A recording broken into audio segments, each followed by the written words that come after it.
जय माता दी दोस्तों, कैसे हैं आप सब। आप सभी पर माता रानी की कृपा बनी रहे। चलिए पाठ करते हैं प्रथम अध्याय का। ओम श्री दुर्गाय नमः। अथ दुर्गा सप्तशती। पहला अध्याय। मेघा ऋषि का राजा सूरत और समाधि को भगवती की महिमा बताते हुए मधु कैटभ वध का प्रसंग सुनाना। विनियोग। ओम प्रथम चरित्र के ब्रह्मा ऋषि, महाकाली देवता, गायत्री छंद, नंदा शक्ति, रक्तदंती का बीज अग्नि तत्व ऋग्वेद स्वरूप है। श्री महाकाली देवता की प्रसन्नता के लिए प्रथम चरित्र के जप में विनियोग किया जाता है। ध्यान। भगवान विष्णु के सो जाने पर मधु और कैटभ को मारने के लिए कमल जन्मा ब्रह्मा जी ने जिनका स्तवन किया था, उन महाकाली देवी का मैं सेवन करती हूँ। वे अपने 10 हाथों में खड्ग, चक्र, गदा, वान, धनुष, परिध, शूल, भूषुंडी, मस्तक और शंख धारण करती हैं। उनके 3 नेत्र हैं। वे समस्त अंगों में दिव्य आभूषणों से विभूषित हैं। उनके शरीर की कांति नीलमणि के समान है तथा वे 10 मुख और 10 पैरों से युक्त हैं। ओम चंडी देवी को नमस्कार है। मार्कंडेय जी बोले, सूर्य के पुत्र सावर्णी, जो 8वें मनु कहे जाते हैं, उनकी उत्पत्ति की कथा विस्तार पूर्वक कहता हूँ, सुनो। सूर्य कुमार महाभाग सावर्णी भगवती महामाया के अनुग्रह से जिस प्रकार मनवंतर के स्वामी हुए, वही प्रसंग सुनाता हूँ। पूर्व काल की बात है। स्वारोचित मनवंतर में सूरथ नाम के एक राजा थे, जो चैत्र वंश में उत्पन्न हुए थे। उनका समस्त भूमंडल पर अधिकार था। वे प्रजा का और अपने औरस पुत्रों की भांति धर्मपूर्वक पालन करते थे। तो भी उस समय कोला विध्वंसी नाम के क्षत्रिय उनके शत्रु हो गए। राजा सूरत की दंड नीति बड़ी प्रबल थी। उनका शत्रुओं के साथ संग्राम हुआ। यद्यपि कोला विध्वंसी संख्या में कम थे, तो भी राजा सूरत युद्ध में उनसे परास्त हो गए। तब वे युद्ध भूमि से अपने नगर को लौट आए और केवल अपने देश के राजा होकर रहने लगे। समूची पृथ्वी से अब उनका अधिकार जाता रहा, किंतु वहां भी उन प्रबल शत्रुओं ने उस समय महाभाग राजा सूरत पर आक्रमण कर दिया। राजा का बल क्षीण हो चला था, इसीलिए उनके दुष्ट बलवान एवं दुरात्मा मंत्रियों ने वहां उनकी राजधानी में भी राजकीय सेना और खजाने को हथिया लिया। सूरत का प्रभुत्व नष्ट हो चुका था, इसीलिए वे शिकार खेलने के बहाने घोड़े पर सवार हो वहां से अकेले ही एक घने जंगल में चले गए। वहां उन्होंने विप्रवर मेघा मुनि का आश्रम देखा। वहां कितने ही हिंसक जीव अपनी स्वाभाविक हिंसावृत्ति छोड़कर परम शांत भाव से रहते थे। मुनि के बहुत से शिष्य उस वन की शोभा बढ़ा रहे थे। वहां जाने पर मुनि ने उनका सत्कार किया और वे उन मुनि श्रेष्ठ के आश्रम पर इधर उधर विचरते हुए कुछ काल तक रहे।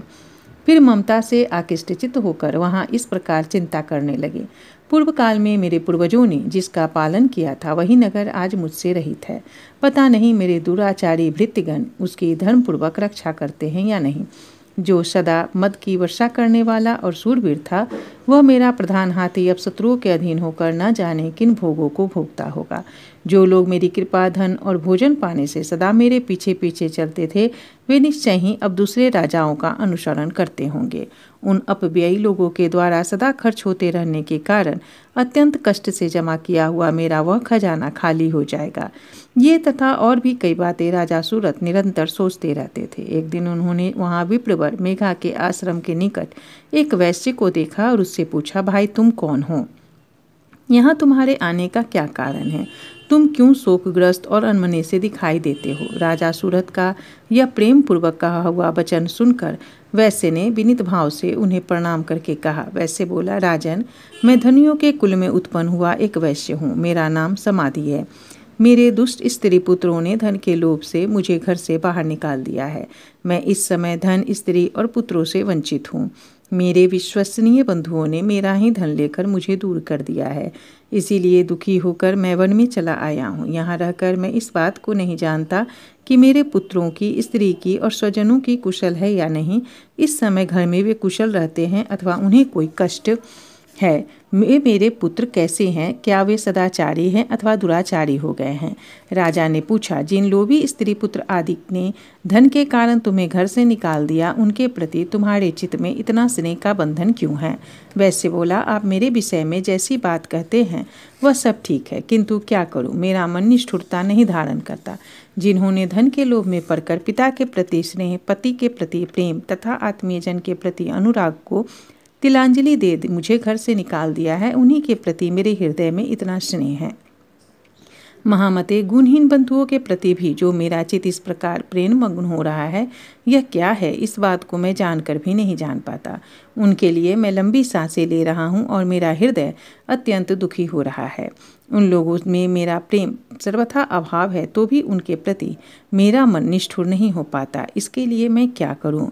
मार्कंडेय जी कहते हैं, ब्राह्मण तदंतर राजाओं में श्रेष्ठ सूरत और वह समाधि नामक वैश्य दोनों साथ साथ मेघा मुनि की सेवा में उपस्थित हुए और उनके साथ यथा योग्य न्यायानुकूल विनयपूर्वक बर्ताव करने बैठे। तत्पश्चात वैश्य और राजा ने कुछ वार्तालाप आरंभ किया। राजा ने कहा, भगवान, मैं आपसे एक बात पूछना चाहता हूँ, उसे बताइए। मेरा चित्त अपने अधीन न होने के कारण यह बात मेरे मन को बहुत दुख देती है। जो राज्य मेरे हाथ से चला गया है, उसमें और उसके संपूर्ण अंगों में मेरी ममता बनी हुई है। मुनिश्रेष्ठ, यह जानते हुए भी कि वह अब मेरा नहीं है, अज्ञानी की भांति मुझे उसके लिए दुख होता है। यह क्या है?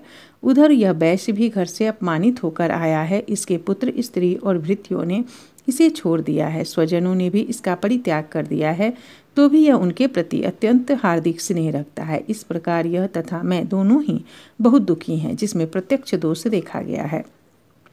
इस विषय के लिए भी हमारे मन में ममता जनित आकर्षण पैदा हो रहा है। महाभाग, हम दोनों समझदार हैं, तो भी हम में जो मोह पैदा हुआ है, यह क्या है?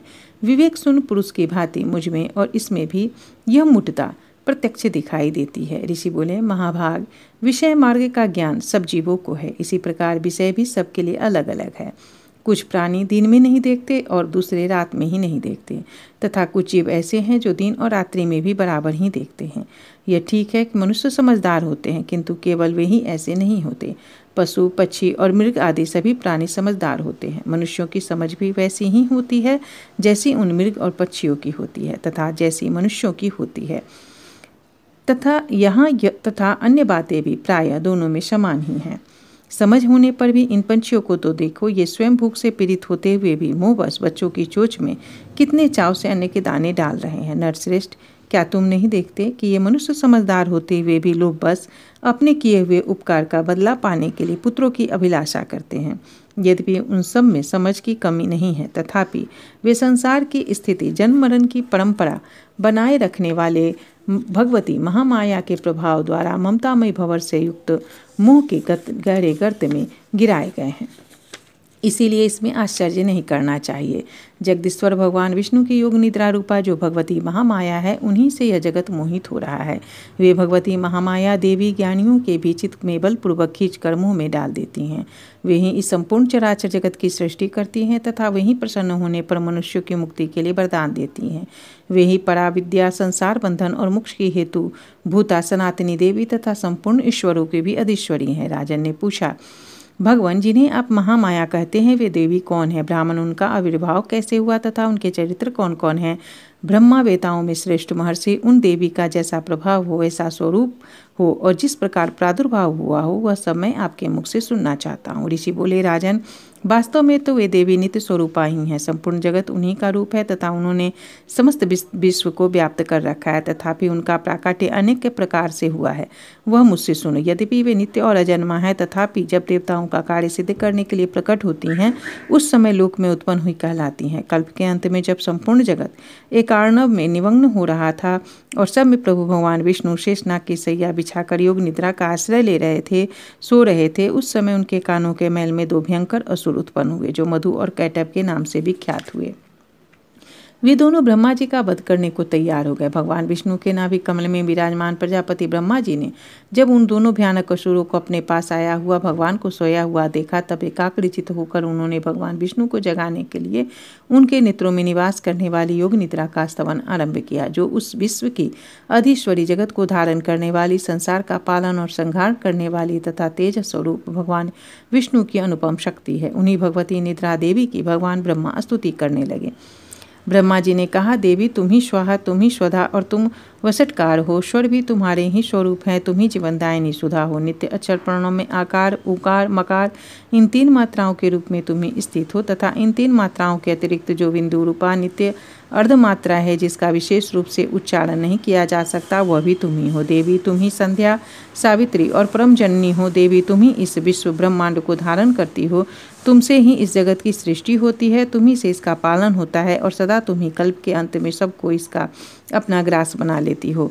जगन्मयी देवी, इस जगत की उत्पत्ति के समय तुम सृष्टि रूपा हो, पालन काल में नित्य स्थिति रूपा हो तथा कल्पांत के समय संहार रूप धारण करने वाली हो। तुम ही महाविद्या, महावाया, महामेघा, महास्मृति, महामोह रूपा, महादेवी और महाशूरी हो। तुम ही तीनों गुणों को उत्पन्न करने वाली सबकी प्रकृति हो।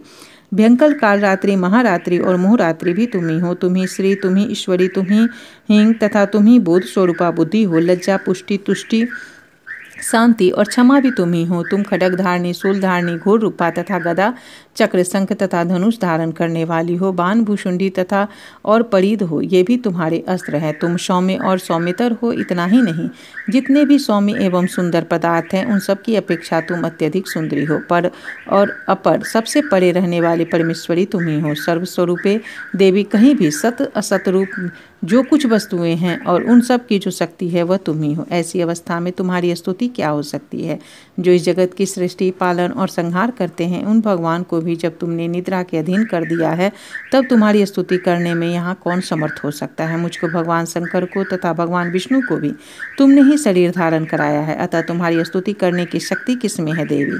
तुम तो अपने इस उदार प्रभावों से ही प्रशंसित हो। ये जो दोनों दुर्घस असुर मधु और कैटभ हैं, इनको मुंह में डाल दो और जगदीश्वर भगवान विष्णु को शीघ्र ही जगा दो। साथ ही इनके भीतर इन दोनों महान असुरों को मार डालने की बुद्धि उत्पन्न कर दो। ऋषि कहते हैं, राजन, जब ब्रह्मा जी ने कहा तो वहाँ मधु और कैटभ को मारने के उद्देश्य से भगवान विष्णु को जगाने के लिए तमोगुण की अधिष्ठात्री देवी योग निद्रा की इस प्रकार स्तुति की। तब वे भगवान के नेत्र, मुख, नासिका, बाहु, हृदय और वक्षस्थल से निकलकर अव्यक्त जन्मा ब्रह्मा जी की दृष्टि के समक्ष खड़ी हो गई। योग निद्रा से मुक्त होने पर जगत के स्वामी भगवान जनार्दन उस एकार्णव के जल में शेषनाग की सैया से जाग उठे। फिर उन्होंने उन दोनों असुरों को देखा। वे दुरात्मा मधु और कैटभ अत्यंत बलवान और पराक्रमी थे और क्रोध से लाल आंखें किए ब्रह्मा जी को खा जाने के लिए उद्योग कर रहे थे। तब भगवान श्रीहरि ने उठकर उन दोनों के साथ 5000 वर्षों तक केवल बाह्य युद्ध किया। वे दोनों भी अत्यंत बल के कारण उन्मत्त हो रहे थे। उधर महामाया ने भी उन्हें मुंह में डाल रखा था। इसीलिए भगवान विष्णु से कहने लगे कि हम तुम्हारी वीरता से संतुष्ट हैं, तुम हम लोगों से कोई वर मांग लो। तब भगवान बोले कि यदि तुम दोनों मुझ पर प्रसन्न हो तो अब मेरे हाथों से मारे जाओ। बस इतना सा ही मैंने वर मांगा है, यह दूसरे किसी वर से क्या लेना। ऋषि कहते हैं, इस प्रकार धोखे में आ जाने पर जब उन्होंने संपूर्ण जगत में जल ही जल देखा, तब कमल नयन भगवान से कहा कि जहाँ पृथ्वी जल में डूबी हुई न हो, जहाँ सूखा स्थान हो, वहीं हमारा वध करो। ऋषि कहते हैं, तब तथा वस्तु कहकर शंख, चक्र और गदा धारण करने वाले भगवान ने उन दोनों के मस्तक को अपनी जांघ पर रखकर चक्र से काट डाला। इस प्रकार ये देवी महामाया ब्रह्मा जी की स्तुति करने पर स्वयं प्रकट हुई थी। और अब पुनः तुमसे उनके प्रभाव का वर्णन करता हूँ, सुनो। इस प्रकार श्री मार्कंडेय पुराण में सावर्णिक मनवंतर की कथा के अंतर्गत देवी महात्म्य